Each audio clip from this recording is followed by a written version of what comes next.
So this is the boat driver that was assaulted by that honorable member that claimed that he's a senator. The reason why I say that claimed that he's a senator, because I discovered this morning that that man is not a senator.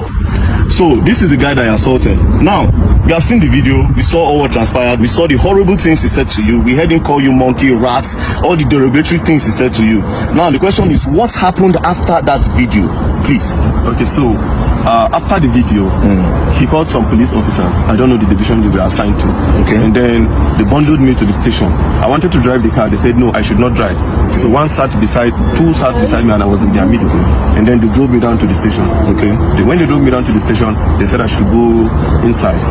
I had calls. No, they didn't allow me to take my calls. Okay. So they were not asking what happened. They didn't ask me. They were asking people that were not there, the police officers. And then the police officer quickly said, I went to Honorable's house and I was fighting the Honorable. I kept mute. Did you show them the video? I have not shown anybody the video as at that time. They have not even the security person that came to bear witness as at that time have not seen the video. Okay. As at that time. So they now said they now referred us to crime, that we should go to crime. So we went to crime. The man was not asking what happened. As I was explaining, initially I didn't explain. The man now said he cannot actually hear from one side. The other person has to come to actually give his own side of the story. And then the police officer said, when they said I fought him, then I said no, they should go and bring the man. Immediately his security man now called him, and they passed the phone to the IPO that was in charge of the case. And then the IPO was now talking to him on the phone and stepped out of the office where we were.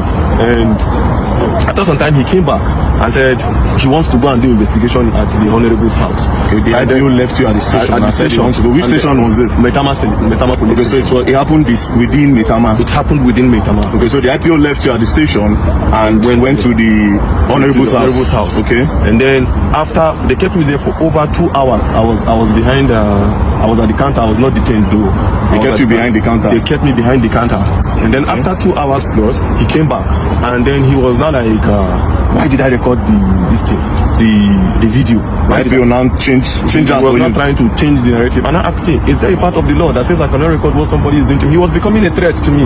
And I had to take evidence so that people will know where I am. By this time, was the honorable member there? He wasn't there. He was at home. He was at home. So then I gave me a form to fill, to write my own statement as to what happened. As I was writing, the honorable now came. And then when he came, he started talking and he was shouting. Even at the station? Even at the station. He was calling you names? Calling me names. Like, I still kept mute and I was looking at him. So my colleagues were talking to him. Me, I've already had my own fair share of trauma from him. I don't want to actually have any engagement or any encounter with him. I just went to one corner and I sat down. And I was listening to everything he was saying. All the names he was calling me. You common boat driver, you're a poor man, you have pride in your poor, you have this, you have that. I kept mute. I said, so the problem you have now is a poor man cannot speak, that I'm in Nigeria and I shouldn't be treated as a foreigner in this country, as I'm from Delta State, and I cannot be treated. I cannot have you treat me like a foreigner in my country. Now, when did you leave the station? I left the station at about I think some minutes to 3 or so. Where's your car? My car is still at the station. So the police collected your car? They collected my car. And you left the station this morning? Yeah, I left the station. Was the honorable member detained? He wasn't detained. They let him go? They let him go.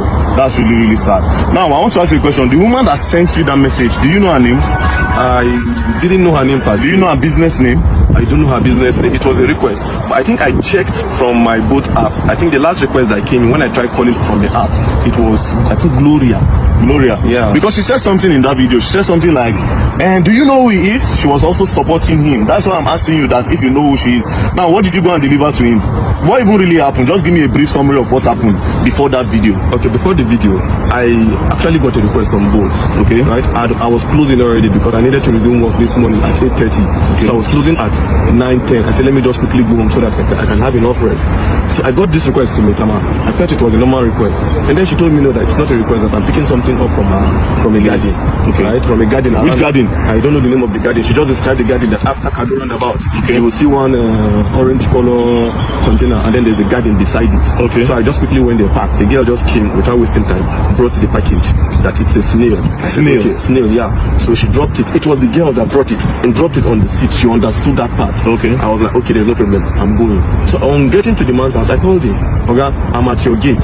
And I said, okay, I should give it to the security man. They gave it to the security man. The security man explained where the house address is.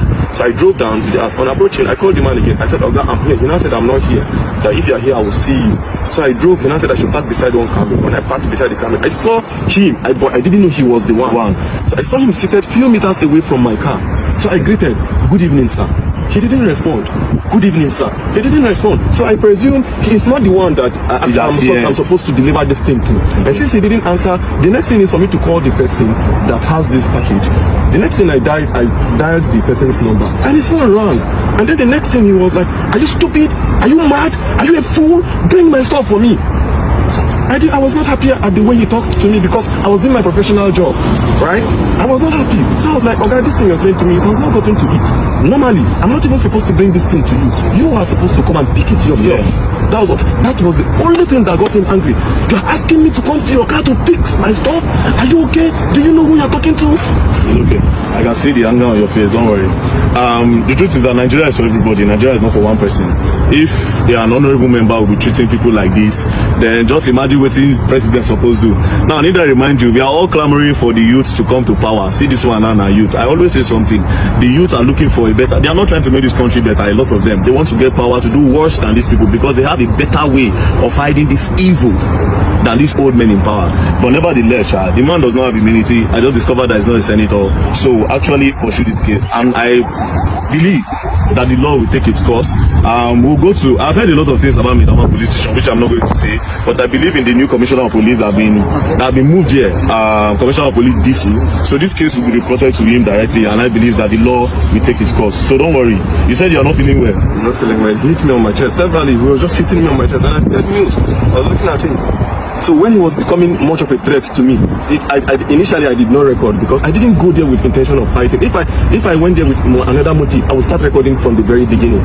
It was when he was becoming a threat, when he said he would pay 50 million naira and then they would delete me, and look at me, this Ochid. He was just calling me all sort of names. You pay 50 million and they will delete you. He would pay 50 million naira to somebody, to people, and then they will kill me and nobody will say anything. And when I noticed this thing is becoming what I never expected, I quickly brought out my phone and you recorded. And I started recording. Don't worry, we'll go and write a petition and we'll take it to. Oh, Alamo, they go.